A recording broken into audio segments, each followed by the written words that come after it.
Pasti banyak dari kalian akan skeptis saat gue bilang bahwa ada satu bisnis yang tanpa harus ada modal bisa dijual berkali-kali dan net profitnya bisa sampai 99%. Apa nama bisnisnya? Digital product. So buat kalian di sini yang sudah mempunyai background bisnis atau punya keterampilan sebagai freelancer segala macam, gue yakin video ini sangat berguna buat lu untuk bisa ngerti peluang industri dunia digital ini di tahun 2025 dan kedepannya. Peluangnya di mana? Peluangnya ada di produk ini, produk digital. Karena masih banyak banget orang-orang yang masih kagak ngerti gimana cara bisnis produk digital. Hari ini di video ini gue akan bagikan kalian secara rinci gimana sih cara kita itu bisa bikin produk-produk yang masyarakat itu bisa terima. Karena banyak dari kalian masih bingung kayak, bro jujur aja bro, kalau misalnya cuma upload doang di website namanya lnk.id itu mah gue juga bisa. Tapi yang gue bingung gimana cara running bisnisnya. Karena sekali lagi, ini kan juga bisnis. Bisnis butuh ada yang running, butuh ada yang mengoperasionalkan. Mungkin kalian di sini baru bisa setup produknya doang, tapi kalian kagak tahu gimana cara operasional ini ya. Dan di sini gue pengen kasih tahu kalian bahwa gue tuh punya background di bisnis konvensional juga. Mau itu baju ataupun coffee shop, gue juga ada. Dan di video ini gue bakal analogikan kalian apa-apa aja sih harus kalian lakukan untuk bisa memastikan kalian itu bisa running bisnis produk digitalnya kalian. Pertama buat kalian yang masih skeptis, gue mau mempunyai empati ke kalian. Gue juga punya bisnis usaha gue yang di produk fisik ataupun yang kayak tadi gue bilangin di coffee shop. Yes, gue ada juga di sana. Jadi gue tahu perasaan kalian kenapa kalian skeptis. Karena kayak contoh coffee shop gitu kan ya, gue running satu coffee shop paling omset berapa sih? Contoh 500 juta per bulan. Tapi 500 juta per bulan kan banyak banget tetek banyaknya. COGS pada umumnya berapa? 30-40%. Kalau misalnya promo bisa lebih tinggi lagi. Nah kita asumsi aja pada umumnya 40% kan. 500 juta kalau misalkan 40% yang diambil berarti sisa 60% berarti sisa 300 juta. Nah 300 juta itu kan ada banyak banget OPEX-nya ya. Operational expenditure-nya. Apa aja sih yang dibutuhkan oleh bisnis tersebut untuk bisa beroperasional sesuai dengan keinginan customer yang bisa membeli produk-produk kita sampai senilai 500 juta per bulan. Makanya itu kepangkas lagi. Contoh simpel aja lah, kita kepangkas mungkin ada 100-200 juta contoh doang. Jadi sisa 100 juta lagi kan. Nah belum kita ngomongin biaya sewanya. Biaya sewanya mungkin pada umumnya 10% dari omset. Jadi kita asumsi 50 juta, sisanya cuma 50 juta. Tok untuk kalian itu bisa beneran masuk kantongnya kalian. Dan belum, untuk mulai bisnis ini butuh yang namanya modal. Sedangkan industri produk digital ini yang paling atas jelasnya omset. Contoh kita asumsi sama 500 juta. Kalian kalau misalkan ngerti cara promosiinnya, itu 500 juta secara organik bisa sampai 99% masuk ke kantongnya kalian. Itu kenapa menurut gue ini peluang yang luar biasa buat kalian sudah mempunyai background bisnis, punya keterampilan, mau kalian itu freelancer pun juga gak apa. Tapi kalian yang punya keterampilan ini menurut gue itu sangat menarik untuk kalian itu explore lebih detail lagi produk digital ini. Karena apa sih produk digital? Itu kan informasi kan. Itu layaknya kita itu bumi. Ini adalah buminya kalian gitu. Ini contoh nih bumi Agus Leo gitu kan ya. Nah di bumi Agus Leo kan banyak negara kayak. Ada negara Amerika, ada negara Eropa, ada negara kayak Indonesia. Nah ini kan beda-beda kan ya. Unique selling point-nya terhadap negara-negara tersebut. Tapi kalau misalnya alien mau datang ke bumi, dia lihat kan unique selling point-nya apa sih? Oh ternyata ada Amerika, oh ternyata ada Eropa, oh ternyata ada Indonesia. Nah kalian itu harus mempunyai value dulu dong. Untuk orang itu berasa, wah menarik nih buat gue datang. Nah value-nya kalian apa nih? Dimana gue argue semua keterampilan, semua nilai tambah, semua kalian punya expertise itu bisa dimonetize, bisa menjadi suatu sumber penghasilan. Karena kalian berasa sesuatu yang generik, buat orang tuh bisa insightful. Contoh buat yang semua orang bisa ngerti adalah, pada umumnya namanya Microsoft Excel, itu kan sesuatu yang sangat umum. Di YouTube banyak, di Google banyak gitu.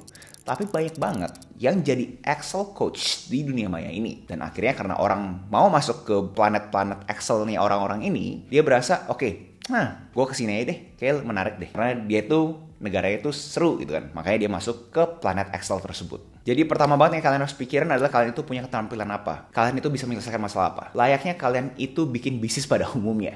Kalian mau bisnis kopi berarti kalian tahu kalian itu mempunyai keterampilan untuk bikin kopi. Kalian tahu kalian punya keterampilan untuk manage bisnis. Nah jadi kalian harus pikirin kalian punya keterampilan apa.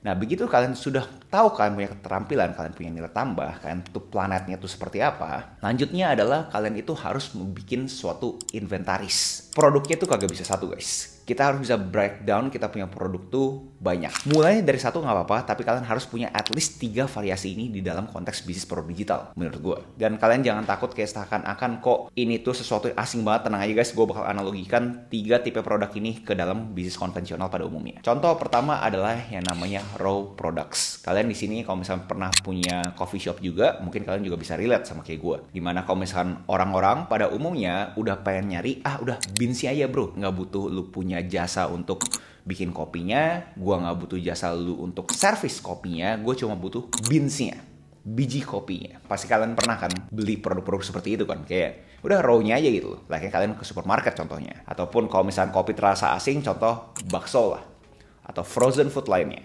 Kalian pasti berasa kayak ngapain ya gue harus bayar dia lebih untuk bikin buat gue, abis itu servis gue. Ya udah gue beli aja baksonya. Nah, di tipe produk pertama ini sama nih. Produk digitalnya kalian itu harus benar-benar specifically buat orang-orang yang udah pokoknya pengen cepet aja. Oh ya udah, gue ambil aja deh ya. Dan dari sisi end usernya juga tidak mempunyai ekspektasi lebih ke kalian karena dia tahu, oh ternyata emang harganya sekian karena tidak ada value added lainnya juga. Contoh-contoh tipe pertama, kita ngomongin templates. Dimana kalian kasih templates budget keuangan langsung tuh kan orang tuh bisa dapat dan langsung bisa dimodifikasi sesuai dengan dia punya finansial. Kedua contohnya adalah presets. Contoh orang-orang itu langsung bisa beli dia punya presets dan abis itu fotonya itu bisa lebih estetik lagi. Tiga contoh Notion tracker dimana orang-orang yang pengen manage projectnya lebih gampang lagi, kalian tinggal kasih tahu aja nge-track itu seperti ini dan orang-orang yang pengen nge-track seperti kalian udah bisa langsung pakai Notion tersebut. Produk tipe kedua adalah saat produk tipe pertama udah mau disajikan. Contoh kalau misalnya biji kopi sudah langsung disajikan jadi grab and go coffee yang orang bisa langsung ambil aja. Nah di sini karena sudah ada value added-nya, jadi orang-orang tuh udah tahu nih, oke, ternyata sudah ada packagingnya segala macam kan. Jadi orang itu bisa konsumsi saat mereka mau konsumsi. Contoh kalau misalnya gue pakai analogi bakso juga sama. Kalau misalkan orang beli bakso kan banyak banget tuh ingredients-nya kan ya. Ingredients-nya dipisah-pisah jadi satu plastik beda-beda.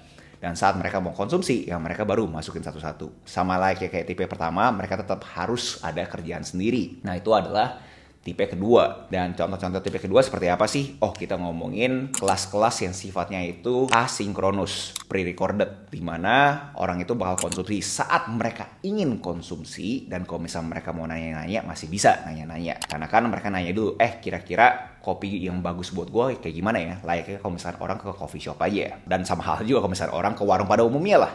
Orang-orang pasti nanya kan, kira-kira produk mana yang cocok buat saya konsumsi kalau misalkan saya profilnya seperti ini. Umum kan. Terakhir, tipe produk ketiga adalah saat customer yang kalian pengen terima beres aja. Jadi contoh di analogi gue yang kopi, mungkin orang-orang yang udah pokoknya gue pengen duduk nyantai, lu service gue raja. Nah di produk digital pun juga ada tuh kayak gitu. Dimana orang-orang itu expect kalian benar-benar mentornya tuh dibimbing sampai habis. Di mana mereka mempunyai ekspektasi, mereka tuh memberitahukan masalahnya kalian dan habis itu masalahnya diselesaikan juga oleh kalian. Jadi benar-benar kalian itu udah kayak bahasanya gua konten produsernya mereka. Jadi mereka kasih tahu tuh masalahnya, terus kalian kasih tahu oh solusinya seperti ini, kontennya lo harus buat seperti ini, hooknya seperti ini, oh produk digital harus lo buat seperti ini. Jadi benar-benar di breakdown dari awal sampai habis. Yang bahasa Inggris ya done for you. Benar-benar diselesaikan hanya untuk orang tersebut. Contohnya apalagi, contoh kalau misalnya kalian di sini yang pernah punya background freelancer, kalian pasti tahu dong ya, proyek-proyek yang cukup gede yang kalian itu udah selesaikan pun masih butuh retainer programnya. Dimana kalian tahu klien tersebut kagak bisa dilepas gitu aja. Ada after sales service yang benar-benar kalian butuh fulfill. Karena kalau misalnya kagak ya pasti kliennya berasa kok aneh banget gue udah beli produknya ini tapi gue ditinggalkan gitu aja, padahal produknya ya dibimbing gitu kan ya. Jadi gue argue buat kalian yang pengen serius di bisnis produk digital ini yang benar-benar sangat hijau banget.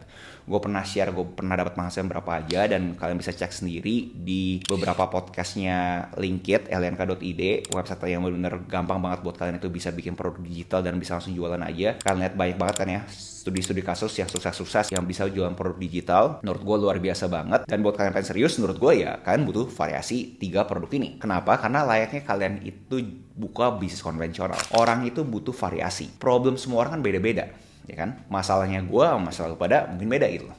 Tapi begitu masuk ke planetnya lu pada nih, contoh lu pada punya planet Excel gitu kan ya dia bakal lihat nih, oh gue produk pertama kah, contoh negara Indonesia, atau gue produk kedua kah, contoh negara China, atau gue produk ketiga yang paling mahal, produk Amerika.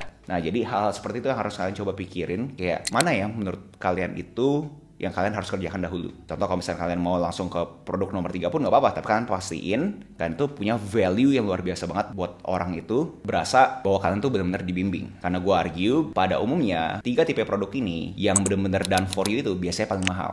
Yang paling murah ya biji kopinya doang, which is ya berarti frozen foods-nya yang bener-bener raw material nih, bahan mentah banget itu. Nah itu paling murah, karena kan ya yang bikin value added-nya bukan kalian, tapi si pembelinya kalian. Nah di sini pun sangat penting buat kalian itu bisa menyalurkan atau lebih tepatnya memberikan informasi yang sangat precise, yang bener-bener nusuk banget buat orang-orang ngerti, oh gue itu ternyata beli itu yang ini ya, gue beli itu ini ya, buat jangan sampai ada yang namanya buyer remorse, dimana kecenderungan orang setelah membeli terus berasa, kok gini ya, kok nggak sesuai ya, kok kayaknya gue di scam ya. Buat kalian yang masih agak bingung terhadap produk digital, gue sebenarnya udah banyak banget ya video-video yang ngejelasin terhadap produk digital. Bahkan ada satu video yang gue benar-benar jelaskan secara detail banget selama 4 jam. Gue harap ini video udah benar-benar ngebuka mata kalian. Gue rasa bukan rocket science, ini punya industri. Gue rasa buat kalian yang mempunyai background bisnis ataupun bahkan freelance pun ya, pasti ngerti lah apa sih yang maksud gue terhadap variasi produk ini gitu. Kalian yang pernah freelance, contohnya mungkin fotografer kayak gue dulu ya, pasti kalian pernah kan ya dapat inquiry yang kayak, oh Gus, gue pokoknya udah pengen beli foto lu aja gitu kan. Pokoknya gue pengen beli foto ini, itu kan langsung aja gitu dia beli foto. Atau enggak, Gus, gue pengen lu ngajarin timnya gue gitu kan ya, ngajarin timnya. Terus habis itu ya udah dia ajarin doang, tapi ya udah nggak ada retainer fee-nya. Kayak sekali yang ngajarin beres. Kayak di analogi kopi itu yang Grab and Go doang. Atau ketiga yang paling mahal adalah dia kasih gue project yang lumayan gede, SOE juga banyak, dan abis selesai SOE pun gue ada retainer fee untuk memastikan gue ada edit-edit yang bisa gue bantu selama 3 bulan gitu. So buat kalian di sini yang bener-bener otak bisnisnya jalan banget, modelnya tuh kayak business agency, tapi bedanya adalah ya di sini bisa scalable. Yang bikin produk industri digital itu seksi itu karena scalable. Karena bahan promosinya apa sih? Contoh kayak gini, konten. Buat sekali, ya dikonsumsi berkali-kali. Dan abis itu monetasi gimana? Produk digital. Buat sekali, dijual berkali-kali. Nah, scalable-nya itu yang bikin kita tuh beda dibandingkan bisnis modelnya agency. Karena kalau bisnis model agency, ya OPEX-nya kalian akan selalu tinggi. Sedangkan kalau misalkan bisnis produk digital, OPEX-nya kalian tuh bisa kalian flatten. Dan buat kalian yang di sini ngomong bahwa, Gus, tapi gue kagak bisa kayak lu, Gus, gue gak punya background bisnis, gue gak punya keterampilan apapun. Pertama, menurut gue kalian harus coba mengasah keterampilan kalian. Tapi like bisnis konvensional pada umumnya, kalau misalnya kalian berasa kalian itu masih belum mampu bikin planet kalian sendiri, it's okay guys kalau misalnya kalian itu mulai dari yang namanya tuh reseller. Atau bahasa sekarangnya, afiliator gitu. Di website yang namanya Linkit itu, kalian itu bisa tinggal add new blog, kalian bisa affiliate produk digital yang menurut kalian itu menarik untuk kalian itu coba jual. Jadi fokus ke skill jualannya dahulu aja. Jadi banyak orang tuh yang mempunyai miskonsepsi kayak mereka itu bikin produk udah selesai gitu. Tapi kan ada yang namanya funneling kan ya, dimana kalian itu harus bisa memastikan orang itu dari ketemu kontennya kalian, abis itu mereka masuk ke consideration stage, dan abis itu kalian itu bisa closing. Jadi buat kalian yang di sini masih bener nol banget, nggak punya keterampilan, jangan kecil hati guys. Kalian bisa mulai dari reseller aja dulu, afiliator aja dulu guys. Gue juga mau sharing semua testimoni yang sudah berhasil membuat toko kopi atau bakso digitalnya. Harapannya ini akan nge-trigger kalian untuk langsung beraksi setelah nonton ini. Apalagi ngelihat iklim Indonesia kayaknya sekarang banyak banget dinamikanya, ditambah momentum produk digital di negara ini yang luar biasa banget. Bisa dilihat dari tren orang search website yang namanya lnk.id ini, website builder yang mudah banget buat kalian bisa langsung buka tokonya kalian. So buruan kalian bikin sekarang juga toko bakso digitalnya kalian lewat lnk.id. Buat kalian bingung step satunya apa, kalian harus tahu baksonya kalian apa, aka apa sih yang kalian itu benar-benar jago banget, keterampilan kalian tuh apa. Lalu distribusikan dengan 3 tipe pelayanan. Raw materials, ini nih pelayanan kalian yang paling murah yang orang-orang itu bisa langsung beli gitu aja. Atau kalian itu mau yang udah kalian proses tapi orang itu bisa take away, ini bisa lebih mahal dikit, kalian udah kasih tahu juga cara masaknya gimana dan terserah pelanggan itu mau konsumsinya kapan. Atau yang paling mahal yaitu adalah full service, layaknya orang itu nongkrong di kalian punya toko bakso. Kalian bener-bener dampingin sampai mereka tuh bener-bener kenyang, solve problemnya. Buat kalian yang udah berhasil, bisa share pengalaman kalian di kolom komentar. So itu aja video essay gue hari ini. Next video essay apa yang menurut kalian menarik untuk gue bawakan, jangan lupa like, comment, subscribe, nyalain notifnya, share ke teman kalian, and I'll see you in next video. Salam kreatif.